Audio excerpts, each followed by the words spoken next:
الحمد لله نحمده ونستعينه ونستغفره ونؤمن به ونتوكل عليه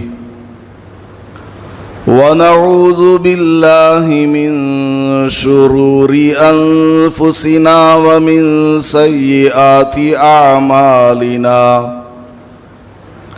من يهده الله فلا مضل له ومن يضلله فلا هادي له ونشهد أن لا إله إلا الله وحده لا شريك له ونشهد أن سيدنا ومولانا محمدا عبده ورسوله صلى الله عليه وعلى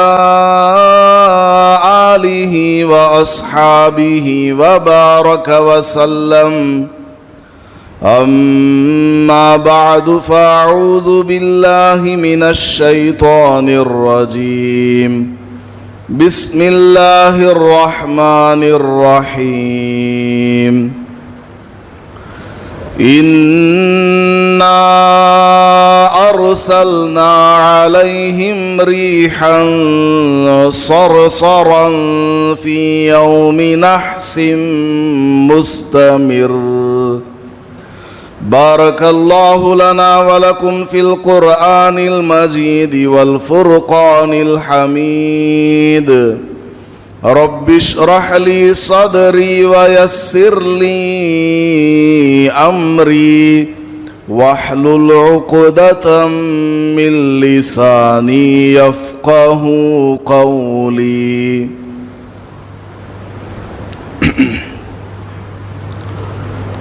معزز سامعین کرام، ماہ محرم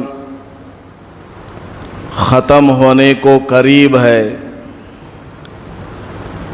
اور اگلا مہینہ اسلام کا دوسرا مہینہ ماہ صفر شروع ہونے والا ہے۔ سفر کا معنی ہے خالی ہونا۔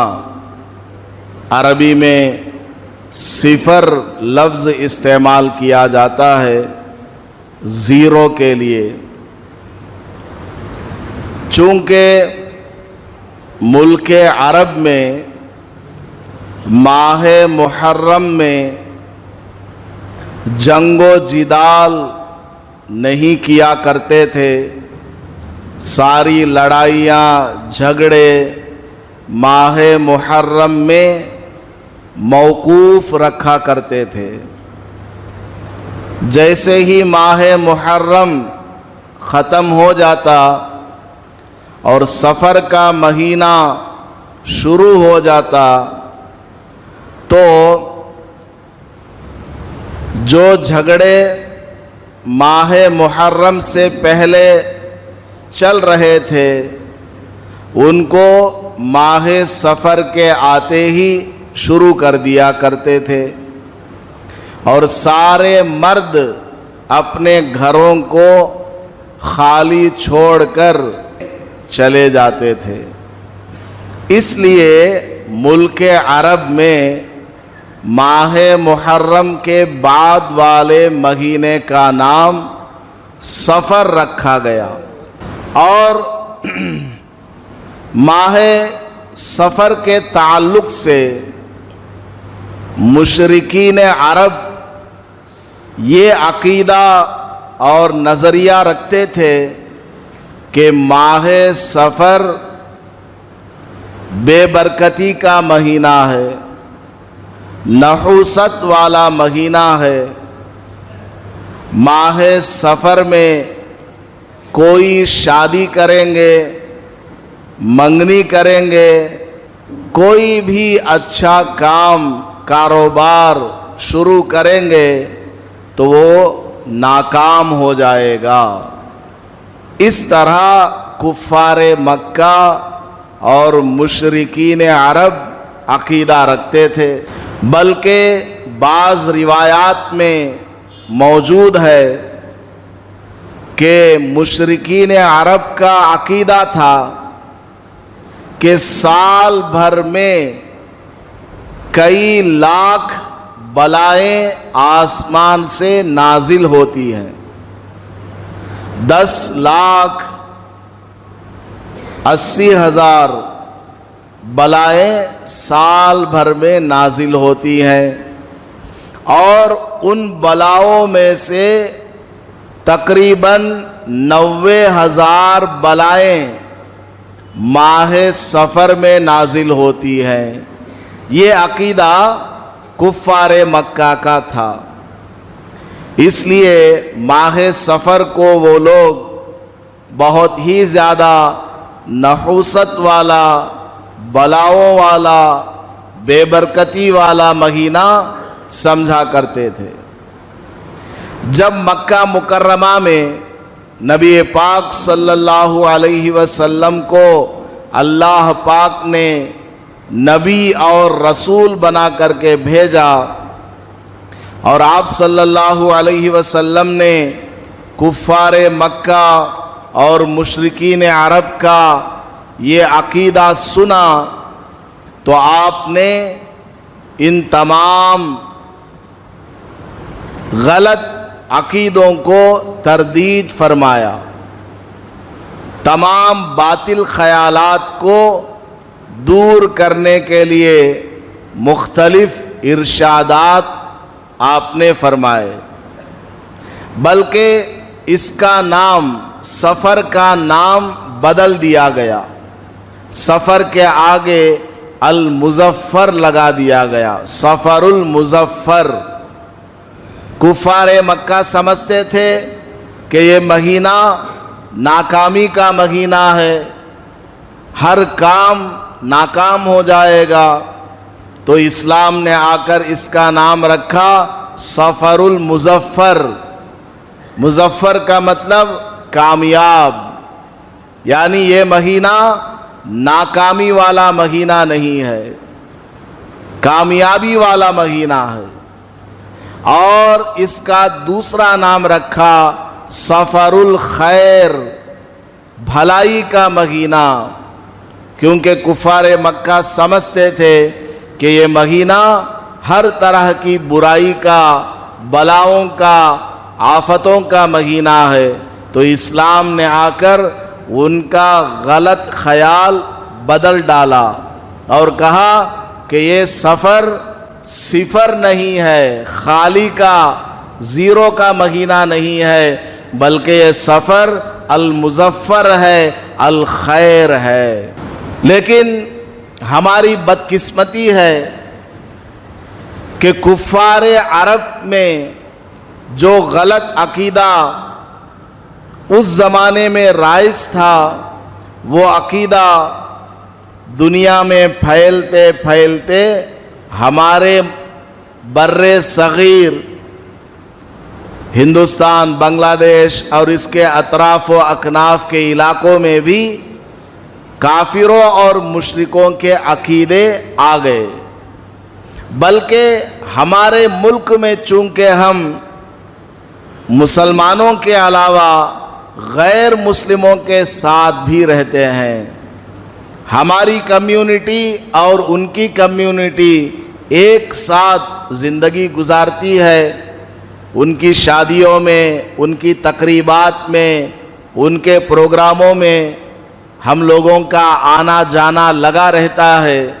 تو ان کا دیکھا دیکھی ہمارے اندر بہت ساری توہمات، بدشگونیاں، بدفعلیاں، جس کو تیلگو زبان میں موڑا نمکم بولتے ہیں، اس طرح کی چیزیں ہمارے مسلمانوں کے اندر بھی آ گئی ہیں، حالانکہ اسلام کو ان تمام چیزوں سے کوئی لینا دینا نہیں ہے۔ ایک مرتبہ ہمارے آقا امام الانبیاء محمود کبریاء احمد مجتبی محمد مصطفیٰ صلی اللہ علیہ وسلم نے بعض لوگوں کو دیکھا کہ انہوں نے کچھ اونٹوں کو الگ سے باندھ کر کے رکھا ہے۔ آپ نے پوچھا کہ ان اونٹوں کو باقی اونٹوں کے ساتھ میں کیوں نہیں رکھا گیا؟ تو لوگوں نے بتایا کہ حضرت یہ جو اونٹ الگ سے بندھے ہوئے ہیں ان میں بیماری ہے، اگر یہ اونٹ ان کے ساتھ مل کر کے رہیں گے یا یہ اونٹ ان کے ساتھ ملنے جائیں گے تو پھر ان کی بیماری ان میں آ جائے گی، متعدی ہو جائے گی، ایک سے دوسرے کو یہ بیماری لگ جائے گی، اس لیے ہم نے ان اونٹوں کو الگ باندھ کر کے رکھا ہے۔ آپ صلی اللہ علیہ وسلم نے ارشاد فرمایا ان اونٹوں میں سب سے پہلے کس اونٹ کو بیماری آئی؟ تو انہوں نے بتایا کہ فلاں اونٹ کو سب سے پہلے بیماری آئی۔ تو آپ نے پوچھا تم یہ جو بول رہے ہو کہ ان اونٹوں میں بیماری ہے، اگر یہ اونٹ باقی اونٹوں کے ساتھ رہیں گے تو ان کی بیماری ان میں آ جائے گی، تو جو پہلا اونٹ ہے جس کو بیماری آئی تھی وہ کون سے بیمار اونٹ کے پاس گیا تھا؟ تو یہ سارے لاجواب ہو گئے، کوئی جواب ہی نہیں دے پائے۔ تو حضور پاک صلی اللہ علیہ وسلم نے ارشاد فرمایا لا عدویٰ، کوئی بیماری بذات خود، by default, by it self, بذات خود کا مطلب بتا رہا ہوں، کوئی بیماری بذات خود کسی دوسرے میں منتقل نہیں ہوتی۔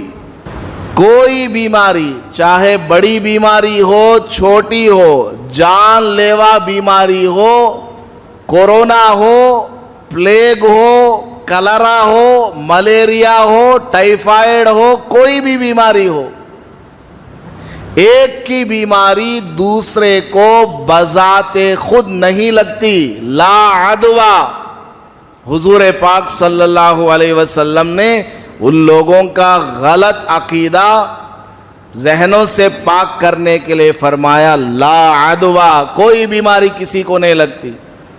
بلکہ روایات میں آتا ہے کہ ایک کوڑھ کا مریض آیا، لیپرسی، ایسا مریض حضور پاک صلی اللہ علیہ وسلم کی خدمت میں آیا تو آپ نے اس کے ساتھ بیٹھ کر کھانا تناول فرمایا۔ کوڑھ کا مریض ہے، اس کے ساتھ بیٹھ کر کے حضور نے کھانا تناول فرمایا اور لوگوں کو بتایا کہ اس کی بیماری مجھے بذات خود لگنے والی نہیں ہے، بائی اٹ سیلف لگنے والی نہیں ہے، اللہ چاہے گا بیماری لگے گی، اللہ نہیں چاہے گا بیماری نہیں لگے گی۔ حضرت ابراہیم علیہ السلام کو آگ میں ڈالا گیا اور ایسی آگ مہینوں بھر ایندھن کو جمع کیا گیا تھا، جنگلوں کو خالی کر کے لکڑیوں کو جمع کیا تھا نمرود نے، اور بہت دہکتی ہوئی وہ آگ ہے اور اس قدر وہ آگ بھڑک رہی تھی کہ حضرت ابراہیم علیہ السلام کو اس میں دھکا دینے کے لیے جانا بھی مشکل ہے، جو دھکا دینے جائیں گے ان کو بھی آگ لپٹ لے گی۔ تو اس زمانے میں نمرود نے اس زمانے کی جو سائنس ہے، ٹیکنالوجی ہے، انہوں نے منجنیق تیار کیا، منجنیق جیسے کیٹربیل، بڑے بڑے ستون بنائے گئے، اس میں جھولا بنایا گیا، اس میں حضرت ابراہیم علیہ السلام کو بٹھایا گیا اور جھولا ہلا کر کے پھینکا گیا۔ آپ اندازہ لگا سکتے ہیں کس قدر بھڑکتی ہوئی وہ آگ ہوگی، اس میں حضرت ابراہیم علیہ السلام کو ڈالا۔ اب آگ کی صفت کیا ہے، آگ کی کوالٹی کیا ہے؟ وہ جلاتی ہے، جو بھی اس کو مل جائے جلا کر کے راکھ بنا دے گی۔ لیکن حضرت ابراہیم علیہ السلام کے ایک بال کو بھی اس نے نہیں جلایا، بلکہ وہ آگ تو ٹھنڈی ہو گئی، اور اتنا زیادہ ٹھنڈی بھی نہیں کہ حضرت کو سردی لگنے لگ جائے، بالکل درمیانہ ٹیمپریچر۔ یہ سب کیسے ہوا؟ آگ نے اپنی صفت کو جو کہ جلانے والی ہے کیوں چھوڑا؟ کیوں اس نے عمل نہیں کیا؟ عمل اس لیے نہیں کیا، اوپر سے آرڈر نہیں تھا۔ اللہ تعالیٰ نے تو اس کو یہ آرڈر دیا تھا، یا نار، اے آگ، کونی برداً و سلاماً علی ابراہیم، ابراہیم علیہ السلام کے لیے تو ٹھنڈی ہو جا اور سلامتی والی بن جا، مطلب زیادہ ٹھنڈی نہ ہو کہ حضرت کو سردی لگ جائے، بخار آ جائے۔ تو جو بھی کام دنیا میں ہوتا ہے، اچھا یا برا، بیماری یا صحت، مالداری یا غریبی، کامیابی یا ناکامی، اولاد کا ہونا، اولاد کا نہ ہونا، کسی کا فرما بردار بننا، کسی کا نافرمان ہو جانا، سب کچھ کرنے والا ایک اللہ تعالیٰ۔ یہ عقیدہ اسلام کا سکھایا ہوا ہے اور آج کا سکھایا ہوا نہیں ہے۔ حضرت آدم علیہ السلام سے لے کر اب تک بھی یہی عقیدہ تمام پیغمبروں نے بیان فرمایا۔ ما شاء اللہ کانا، اللہ تعالیٰ جو چاہتا ہے وہی ہوتا ہے، وما لم یشاء لم یکن، اور اللہ جو نہیں چاہتا وہ کبھی ہونے والا نہیں ہے۔ سب نے مل کر حضرت ابراہیم علیہ السلام کو مارنا چاہا، لیکن ساری حکومت کی طاقت فیل ہو گئی، ناکام ہو گئی۔ سمندر ہے، دریا ہے، اس میں برج بنانے کے لیے کئی سال تو اس کا ڈیزائن بنانے میں لگ جاتا ہے، آرکیٹیکچر ڈیزائن بنانے میں، کیسے کھودنا، پلر کیسے بنانا ہے، اور اس کے اوپر برج کتنا اونچا ہونا چاہیے، سیمنٹ کس کوالٹی کا استعمال کرنا چاہیے، اس میں لگائے جانے والے راڈز کیسے ہونا چاہیے، روشنی اور ہوا کا انتظام کیسے ہو، ادھر سے ادھر سے آنے والا جو پانی کا بہاؤ ہے، پلرز اس کو سنبھال سکیں، اس کے لیے کیسے بیلنس مینٹین کرنا ہے۔ یہ سب پروگرام بنانے کے لیے کئی انجینئرز مل کر کے مشورہ کرتے ہیں، تب جا کر کے کسی ندی میں کوئی پل بناتے ہیں، اور بعض دفعہ وہ پل پانی میں بہہ کر کے چلا بھی جاتا ہے۔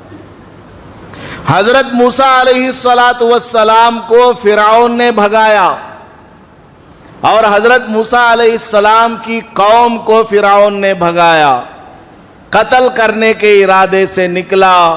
قوم نے کہا اِنَّا لَمُدْرَكُونَ، اے موسیٰ ہم تو پکڑے گئے۔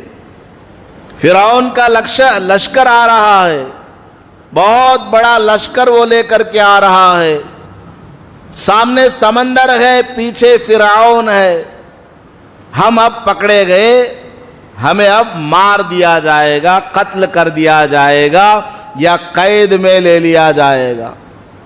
حضرت موسیٰ علیہ السلام نے فرمایا کلا، ہرگز نہیں، ان معی ربی سیہدین، بلا شبہ میرے ساتھ میرا رب ہے جو مجھے صحیح رہنمائی کرے گا۔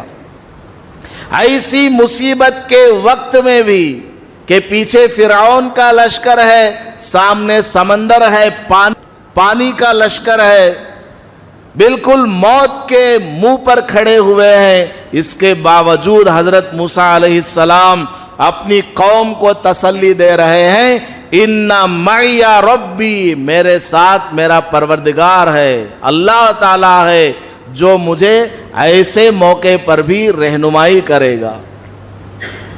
اللہ پاک نے فرمایا اضرب بعصاک البحر، اے موسیٰ سمندر پر لاٹھی مارو، پانی میں لاٹھی مارو. ہماری عقل تو بولتی ہے پیچھے فرعون کا لشکر آ رہا ہے, ہاتھ میں ہتھیار اگر ہے تو بس ایک لاٹھی ہے, اس کے سوا کچھ نہیں ہے. اللہ کو بولنا یہ چاہیے کہ فرعون کا لشکر جب تمہارے قریب آئے اس لاٹھی کو لے کر ایک ایک سپاہی کے سر پہ مارو, فرعون کے سر پہ مارو, اپنی جان بچاؤ.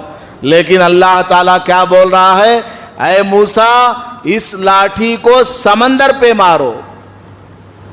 حضرت موسیٰ علیہ السلام نے عقل کی بات نہیں مانی, نقل کی بات مانی. آسمان سے جو وحی آئی, آسمان سے جو آرڈر آیا اس کو آپ نے مانا اور لاٹھی لی, سمندر پہ مارا.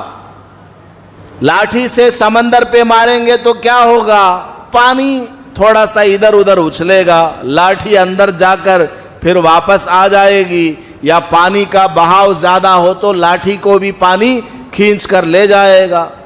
حضرت موسیٰ علیہ السلام نے کچھ نہیں دیکھا, قوم والے بھی دیکھ رہے ہیں کہ موسیٰ علیہ السلام کیا کر رہے بھائی, سمندر میں لاٹھی لے کر مارنے جا رہے, کیا مچھلیاں پکڑنا ہے, کیا کر رہے. لیکن حضرت موسیٰ علیہ السلام کے دل میں اللہ کی ذات پر کامل یقین تھا.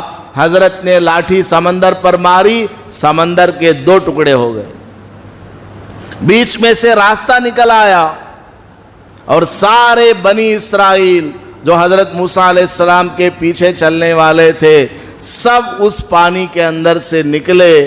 پانی کے درمیان راستہ ہے, نہ کوئی برج ہے, نہ کوئی دیوار ہے, نہ کوئی پلر ہے, پانی اپنی جگہ کھڑا ہوا ہے. ایسا ہے جیسا کہ شیشہ لگا ہوا ہو, بلکہ شیشے سے بھی صاف پانی نظر آ رہا ہے. ادھر کی مچھلیاں ادھر کی مچھلیاں سب گھوم پھر رہی ہیں, درمیان میں بالکل سوکھا ہے, کھالی جگہ ہے.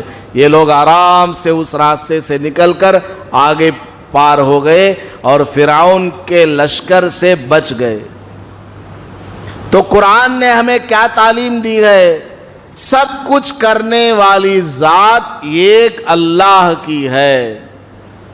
تو کفار مکہ غلط عقیدے رکھا کرتے تھے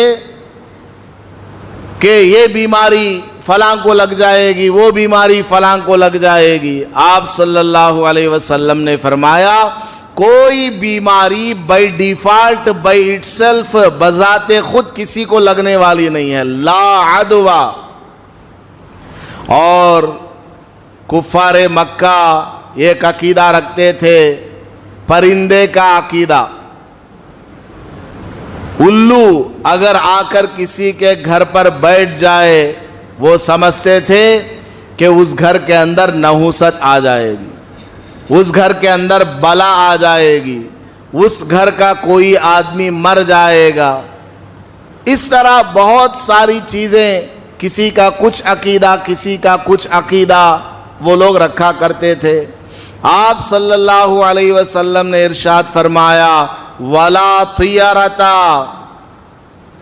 یہ سب جو تم پرندوں کے بارے میں عقیدہ رکھتے ہو یا بدفعلی لیتے ہو یہ سب باطل ہے, ان سے کچھ ہونے جانے والا نہیں. لیکن بدقسمتی ہے کہ ہمارے مسلمانوں میں بھی اس طرح کے عقیدے آج بھی پائے جاتے ہیں. کوا کو گھر پہ بیٹھنا نہیں, فوراً پریشان ہو جاتی, کون کے آنے والا ہے مہمان, میں تیرا مہمان, تو مان یا نہ مان, میں تیرا مہمان. آ گیا آ جائے گا, خوب گھر خالی کر کے جائے گا. گھر سے نکل رہے ہیں, راستے میں بلی آ گئی, اب وہ رک جاتا ہے, بھائی بلی آ گئی اب آگے نہیں جا سکتے. پیچھے 3-4 قدم لے گا, راستہ بدلے گا یا گھر ہی کو واپس لوٹ جائے گا. کام کے لیے نکل رہا ہے, ٹائم جو ہے 12 بج رہے, نہیں ابھی نہیں جانا, ابھی 12 بجے نکلیں گے تو ایکسیڈنٹ ہو جائے گا, پیر ٹوٹ جائے گا, قبرستان پہنچ جاؤں گا. یہ سب غلط عقیدے. بیٹھا ہوا ہے, سیدھے ہاتھ میں ہتھیلی میں کھجلی ہو رہی ہے, کیا کہ آج پیسے آئے سکا ہی. دائیں ہاتھ میں کھجلی ہوئی تو کیا کیا آج مجھے بڑا نقصان ہونے والا ہے. سیدھی آنکھی پھڑپڑائی تو لوگ سمجھتے ہیں کہ کچھ اچھا ہونے والا ہے. کیا کہ لیٹر آتا سعودی سے, میسیج آتا, لیٹر سب تو ختم ہو گیا, کوئی میسیج آتا ٹیلی گرام میں, واٹس ایپ میں یا اور کسی چیز کے ذریعے. ڈامی آنکھی پھڑپڑے تو اماں جانا نہیں با, کوسا کام میں نہیں کر زرخوٹ ٹھہر رہے. یہ سب کیا مصیبت ہے. سیدھی آنکھیں پھڑکنے سے کیا ہوگا؟ اس کو پھڑکنا تھا, پھڑک گئی. ہاتھ میں کھجلی ہو گئی. یہ سب غلط عقیدے ہمارے مسلمانوں کے درمیان رائج ہیں. کچھ کرنا دھرنا نہیں ہے, ان چیزوں کے پیچھے پڑے رہتے ہیں. رشتہ نہیں لگ رہا, وہ سامنے والا کیا کی کردہ لیا ہے. کتنے بھی رشتے آتے ہیں سب کینسل ہو کے چلے جاتے ہیں. ارے بھائی کیوں رشتے واپس جا رہے, اس کی طرف فوکس کرو. تمہارے اندر کیا کمی ہے, تمہارا گھرانہ کیسا, تمہارے گھر کا ماحول کیسا, تمہاری عمر کتنی ہے, کمائی کتنی ہے, بولنے کا انداز کیسا ہے, کمیونیکیشن سکل کیسا ہے, تمہارے دوستوں کے ساتھ تعلقات کیسے ہیں, اڑوس پڑوس کی رائے کیا ہے تمہارے بارے میں, اس کی طرف نہیں دیکھتے. وہ کتنا بھی خراب رہو, بالکل نوکری نہ کرتا ہو, ایج بھی بہت زیادہ ہو گئی ہو, ساری کمی کوتاہی اپنے اندر ہے, الزام سامنے والے پر لگاتے ہیں. کتنے بھی رشتے آندے سب چل جاتے ہیں حضرت, کئی کو چل جاتے ہیں. تمہارے اندر کمی ہے, کوتاہی ہے, وقت پر تم نے شادی نہیں کی ہے. جس وقت تم کو رشتے آ رہے تھے تم گھمنڈ میں تھے کہ اور بڑا رشتہ چاہیے, اور بڑا رشتہ چاہیے, اور بڑے خاندان میں اپنے بیٹے کی شادی کروں گا. اسی گھمنڈ نے تم کو آج کمر توڑ کر کے رکھ دیا, سارے رشتے چلے گئے. اب کوئی پوچھنے والا بھی نہیں, اور تمہاری عمر بھی بہت زیادہ ہو گئی. اب بس یہ سب ہو رہا ہے کہ نہیں ہو رہا ہے؟ تو ہمارے اندر کمی ہے, میرے اندر کمی ہے, تب جا کر کے کچھ ہو رہا. بہرحال نبی پاک صلی اللہ علیہ وسلم نے ارشاد فرمایا کہ پرندوں کے بارے میں اور الو کے بارے میں جو تم یہ عقیدے رکھتے ہو یہ سب بیکار کے عقیدے ہیں. سب کچھ کرنے والا ایک اللہ تعالیٰ ہے. تو ماہ سفر کے بارے میں بھی مشرکین عرب کا عقیدہ تھا کہ یہ مہینہ بلاؤں والا ہے, مصیبتوں والا ہے, اس میں کوئی شادی نہیں کرنا, نیا کام نہیں کرنا. یہ سب غلط ہے. آپ صلی اللہ علیہ وسلم نے سب کو منع فرمایا ہے.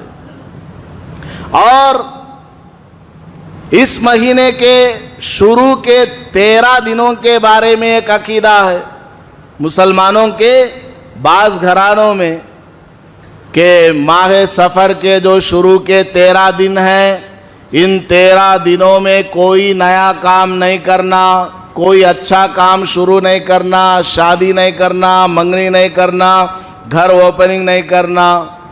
وجہ ان سے معلوم کیا جائے تو بتایا جاتا ہے کہ 13 تیزی کے دن ہیں, سختی والے دن ہیں. کیوں سختی والے دن ہیں؟ تو کہتے ہیں کہ ہمارے آقا صلی اللہ علیہ وسلم ان 13 دنوں میں بیمار ہو گئے تھے. ربیع الاول میں 12 تاریخ کو یعنی اگلے مہینے میں آپ صلی اللہ علیہ وسلم کی وفات ہوئی ہے. تو اس سے پہلے سفر کے شروع کے 13 دنوں میں آپ صلی اللہ علیہ وسلم بیمار ہو گئے تھے. اس لیے یہ شروع کے 13 دن سختی والے ہیں, نحوست والے ہیں. تو ان کو جواب دیا جائے کہ کیا ان 13 دنوں کے وجہ سے حضور کو بیماری آئی ہے؟ وہ 13 دن پہلے کبھی زندگی میں نہیں آئے تھے کیا؟ حضور کی زندگی تو 63 سال ہے, 63 ایئرس ہے. ان 63 ایئرس میں 62 ایئرس یہ 13 دن نہیں آئے تھے کیا؟ آئے تھے. ان میں کبھی بیمار نہیں ہوئے. اور وفات سے پہلے اگر ان دنوں میں بیمار ہوئے تھے تو کیا تعجب کی بات ہے؟ بیماری تو کسی بھی دن آ سکتی ہے, کسی بھی مہینے میں آ سکتی ہے, کسی بھی وقت آ سکتی ہے. وقت سے مہینے سے کچھ لینا دینا نہیں ہے. اور حقیقت بات یہ ہے کہ نبی پاک صلی اللہ علیہ وسلم کو وفات سے پہلے جو بیماری آئی تھی وہ سفر کے شروع کے 13 دنوں میں نہیں آئی تھی، بلکہ سفر کے آخری دنوں میں یہ بیماری آئی تھی۔ اس کے بعد ربیع الاول میں 12 تاریخ کو آپ صلی اللہ علیہ وسلم کی وفات ہوئی ہے۔ تو ایک تو بنیاد ہی غلط ہے کہ یہ 13 دن آپ صلی اللہ علیہ وسلم بیمار تھے سفر کے شروع میں، اور بیماری ان دنوں کے وجہ سے تھی، تو بنیاد بھی غلط، عقیدہ بھی غلط ہے۔ دن سے مہینے سے کچھ ہونے والا نہیں ہے۔ تو سفر کے شروع کے 13 دنوں میں میاں بیوی کو ایک ساتھ رہنے بھی نہیں دیتے۔ نیا جوڑا ہے، نئی شادی ہوئی ہے، شوہر کو کہا جاتا ہے اپنی بیوی کو سفر کے آنے سے پہلے ان کے گھر میں چھوڑ کے آؤ سسرال میں، یہ 13 دن مل کر کے رہو گے تو جھگڑے ہوں گے، فساد ہوں گے۔ ارے بھائی تم سیدھے رہے تو کچھ نہیں ہوگا۔ کیا ان دنوں کے علاوہ میں میاں بیوی کے جھگڑے نہیں ہو رہے ہیں؟ کیا ان دنوں کے علاوہ میں بیماریاں نہیں آ رہی ہیں؟ سب بیکار قسم کی باتوں میں ہمارا مسلمان لگا ہوا۔ اور سفر کے مہینے میں ایک غلط رسم کیا ہے کہ اس مہینے کا جو آخری چہارشنبہ ہے، اس میں آپ صلی اللہ علیہ وسلم کو بیماری سے شفا ملی تھی، اور آپ صلی اللہ علیہ وسلم سیر و تفریح کے لیے کسی باغ میں تشریف لے گئے تھے۔ یہ خیال لوگوں کا، حالانکہ سفر کے آخری دنوں میں آپ کو بیماری سے شفا نہیں ملی، بلکہ سفر کے آخری چہارشنبے سے آپ کی بیماری شروع ہوئی یا اور زیادہ بڑھ گئی تھی، تب جا کر ربیع الاول کی 12 تاریخ میں آپ کی وفات ہوئی۔ بیماری مسلسل رہی اور 12 ربیع الاول میں آپ صلی اللہ علیہ وسلم کی وفات ہوئی ہے۔ تو حضور صلی اللہ علیہ وسلم کی بیماری تو سفر کے آخری چہارشنبے میں اور زیادہ بڑی ہوئی، اور ہمارا مسلمان کیا سمجھ رہا ہے کہ اس میں حضور کی بیماری ختم ہو گئی، چلو باغ میں، باغ تماشاں کو چلو۔ سب مل کر کے جا رہے ہیں، پارکوں میں، باغوں میں جا رہے ہیں، کھیل کر رہے ہیں، کود کر رہے ہیں۔ حالانکہ یہ کیا ہو رہا ہے، حضور کے بیمار ہونے پر گویا خوشی منا رہے ہیں لوگ، کیونکہ حضور تو اس میں صحت یاب نہیں ہوئے تھے، بیماری شروع ہوئی تھی اس میں، یا بیماری پہلے سے تھی اور بیماری اور زیادہ بڑھ گئی تھی۔ تو عمل ہمارا کیا ہو گیا، حضور صلی اللہ علیہ وسلم کی مخالفت میں ہو گیا۔ اصل بات یہ ہے کہ جب نبی پاک صلی اللہ علیہ وسلم سفر کے آخری دنوں میں سخت بیمار ہوئے تو کسی دشمن اسلام نے مسلمانوں کے درمیان یہ خبر اور افواہ پھیلا دی کہ آپ صلی اللہ علیہ وسلم سفر کے آخری دنوں میں صحت یاب ہو گئے ہیں، لہٰذا اس دن روزہ رکھو، اس دن کھیر پکاؤ، اس دن روٹیاں پکاؤ، ملیدہ کوٹو، یہ وہ چیز بنا کر کے غریبوں کو کھلاؤ۔ تو دشمن اسلام حضور صلی اللہ علیہ وسلم کی مخالفت میں اس خبر کو پھیلا رہا ہے، اور یہ خبر پھیلتے پھیلتے آج تک بھی آ گئی، 1400 سال ہو گئے اور لوگ اس پر عمل کرتے جا رہے ہیں۔ اصل حقیقت عام لوگوں کو نہیں معلوم ہے۔ تو نبی پاک صلی اللہ علیہ وسلم کی بیماری تو آخری چہارشنبے کے بعد اور زیادہ بڑھ گئی تھی، اس لیے ان دنوں میں باغ تماشے کرنا یہ سب چیزیں بالکل غلط ہے۔ اگر آپ کی بیماری ٹھیک بھی ہو گئی ہو تب بھی ہمیں باغ تماشوں میں جانا بالکل حرام ہے، ناجائز ہے۔ کیا حضور پاک صلی اللہ علیہ وسلم نے فرمایا تھا کہ میری بیماری جو ہے ٹھیک ہوئی ہے چہارشنبے میں، لہٰذا تم سفر کے آخری چہارشنبے کو باغ تماشا کھیلنے جاؤ؟ کیا حضرت ابو بکر رضی اللہ عنہ کبھی گئے؟ حضرت عمر کبھی گئے؟ حضرت عثمان غنی کبھی گئے؟ حضرت علی کبھی گئے؟ حضرت حسنین کبھی گئے؟ حضرت ابو ہریرہ، امیر معاویہ، کتنے بڑے بڑے صحابہ گزرے ہیں، کیا ان میں سے کسی ایک نے بھی سفر کے آخری بدھ کے بارے میں کوئی حدیث بیان کی ہے؟ کچھ بھی نہیں ہے، بس لوگوں کا گھڑا ہوا ہے۔ اور دشمنان اسلام نے جو بات پھیلائی ہے، غلط خبر پھیلائی ہے، اس کو سمجھ نہ پانے کی وجہ سے ایسی بات مسلمانوں میں پھیلی ہوئی۔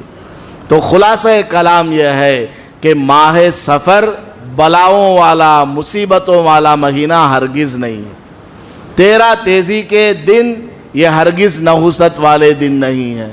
سفر کا آخری بدھ یہ بیماری سے شفا یاب ہونے والے دن نہیں ہے، ایسا سب کچھ نہیں ہے۔ تو اس لیے اپنے غلط خیالات کو نکالے۔ اور نحوست کس میں ہے؟ آخری بات بتا رہا ہوں۔ نبی پاک صلی اللہ علیہ وسلم نے ارشاد فرمایا، مکہ کے کافر یہ سمجھتے تھے کہ عورت کے اندر نحوست ہے، کیونکہ وہ مہینے میں ایک دفعہ ناپاک ہوتی ہے، اس کے ہاتھ کا پکایا ہوا کھانا نہیں کھاتے تھے، اس کو اپنے گھر میں بھی نہیں رکھتے تھے ناپاکی کے دنوں میں، اور اس کو بالکل گھر سے باہر علیحدہ رکھا کرتے تھے۔ آپ صلی اللہ علیہ وسلم نے فرمایا، لا شؤما، کوئی چیز نحوست والی نہیں ہے، کسی بھی چیز میں نحوست نہیں ہے۔ ولو کانا، اگر یہ نحوست کسی چیز میں ہوتی تو فی المرأہ، عورت کے اندر ہوتی، جیسا کہ تم کافر لوگ سمجھ رہے ہو۔ اگر نحوست ہوتی تو عورت کے اندر ہوتی، حالانکہ عورت کے اندر بھی کوئی نحوست نہیں ہے۔ اگر نحوست ہوتی تو گھر کے اندر ہوتی، حالانکہ کسی گھر میں کوئی نحوست نہیں ہے۔ اگر نحوست ہوتی تو سواری کے اندر ہوتی، حالانکہ کسی سواری میں، کسی گھوڑے اونٹ میں کوئی نحوست نہیں ہے۔ تو پھر نحوست کس میں ہے؟ قرآن میں اللہ پاک نے بیان فرمایا، کیا فرمایا؟ اِنَّا أَرْسَلْنَا عَلَيْهِمْ رِيحًا صَرْصَرًا فِي يَوْمِ نَحْسٍ مُسْتَمِرٍ۔ قوم عاد، حضرت ہود علیہ السلام کی قوم، اس نے کیا کیا؟ حضرت ہود علیہ السلام کو نبی نہیں مانا، ان کی تعلیمات کو فالو نہیں کیا، اور پیغمبر نے ان کو ڈرایا کہ تمہارے اوپر عذاب آنے والا ہے، اس کو بھی ان لوگوں نے نہیں مانا۔ تو اللہ تبارک و تعالیٰ نے ان کے اوپر سخت تیز ہوا کو نازل فرمایا، ایسی تیز ہوا کہ وہ بڑے بڑے 60 فیٹ لمبے، 30 فیٹ چوڑے، بالکل ایک جھاڑ کی طرح، ستون کی طرح وہ انسان رہتے تھے، بڑے بڑے پہاڑوں کو اپنے ہاتھ کی انگلیوں کے ناخن سے خرچ دیتے تھے، ان کی انگلیاں جیسی بھی، اس طرح وہ بلڈنگ بناتے تھے، اتنے بڑے بڑے طاقتور تھے۔ اللہ نے سخت ہوا ایسی بھیجی کہ جھاڑو کے تنکوں کے مانند ان کی لاشیں زمین پر گر گئے۔ تو اللہ تعالیٰ نے جس دن اللہ نے ان کے اوپر عذاب نازل فرمایا، اس دن کے بارے میں اللہ نے فرمایا فی یوم نحس، کہ یہ دن کیا ہے؟ دائمی نحوست والا دن ہے۔ جس دن ان کے اوپر عذاب آیا اس دن کے بارے میں فرمایا کہ یہ نحوست والا دن ہے۔ کس کے لیے؟ کافروں کے لیے، ظالموں کے لیے۔ حالانکہ اسی قوم میں رہنے والے جو مسلمان تھے، حضرت ہود علیہ السلام کو سچا پیغمبر ماننے والے تھے، ان کے اوپر تو اس دن کوئی عذاب نہیں آیا۔ مطلب کیا ہے؟ نحوست گناہ کے اندر ہے، نحوست نماز نہ پڑھنے کے اندر ہے، نحوست قرآن کریم کی تلاوت نہ کرنے میں ہے، نحوست درود شریف نہ پڑھنے میں ہے۔ ہمارے اعمال خراب ہیں تو سمجھ لیجئے ہماری زندگی میں نحوست ہے. ہمارے گھروں میں گانے بجانے ہوتے ہیں، قرآن کی تلاوت نہیں ہوتی تو ہمارا گھر نحوست والا ہے. گھر کی وجہ سے نہیں، ہمارے بدعمالیوں کی وجہ سے ہے. ہماری زبان اچھی نہیں، بات چیت کرنے کا انداز اچھا نہیں، اس وجہ سے جھگڑا ہو رہا ہے. تو ہماری زبان کے اچھا نہ ہونے کی وجہ سے نحوست آئی ہے. سمجھ گئے آپ حضرات؟ تو نحوست کسی بھی چیز میں نہیں ہے. دنیا میں جو بھی اچھا ہوتا ہے برا ہوتا ہے سب اللہ کی طرف سے فیصلے ہیں. ہمارے اعمال اچھے اوپر جائیں گے، اللہ کی طرف سے اچھے فیصلے آئیں گے. ہمارے برے اعمال اوپر جائیں گے، اللہ تعالیٰ کی طرف سے ہمارے لیے برے فیصلے آئیں گے. جو کچھ کرنا ہے سب ہمارے ہاتھ میں ہے. اچھا کرو اچھا نتیجہ ملے گا، برا کریں گے تو برا نتیجہ ملے گا. اللہ پاک ہمیں سمجھنے کے اور عمل کرنے کی توفیق عطا فرمائے. آمین. وآخر دعوانا ان الحمد للہ رب العالمین.